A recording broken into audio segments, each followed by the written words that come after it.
Let's talk about non-stick cookware, specifically Teflon.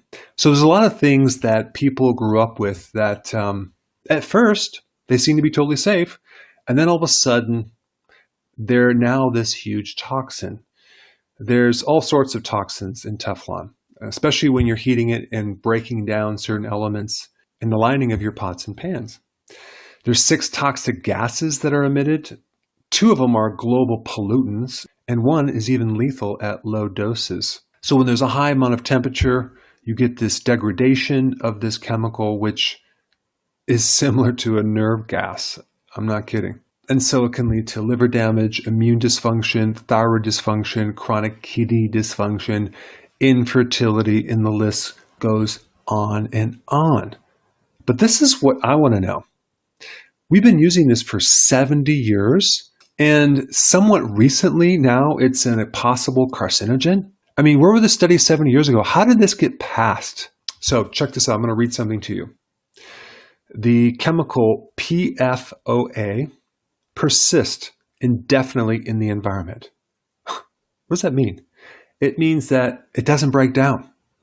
It's there forever. PFOA has been detected in the blood of many individuals in the general U.S. population in the low and subparts per billion range. And levels are higher in chemical plant employees and surrounding subpopulations. Though those concentrations have decreased by 70% between 1999 and 2014, which coincides with the end of the production and phase out of PFOA in the US. Now you're probably saying, wait a second, how can it be in every single person's blood? Well, check this out. The general population has been exposed to PFOA through massive dumping of C8 waste into the ocean and near the Ohio River Valley. So these chemicals tend to get into our environment, get into our food supply, and get into our bodies. So here's what you can do about it. The word is biotransformation. What is that?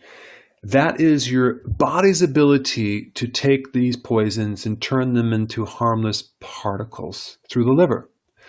There are foods that you can be eating right now to help you break down these poisons and even plastics that are in your body. And you need to be consuming cruciferous vegetables on a regular basis, like the kale, the Brussels sprouts, the broccoli, the arugula, the radish.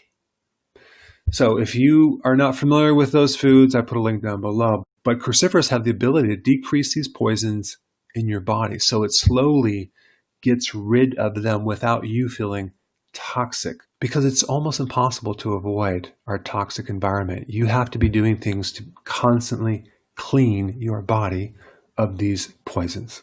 Anyway, sorry about the bad news, but I also gave you some good news of things that you can do to eliminate and remove these chemicals. Thanks for watching.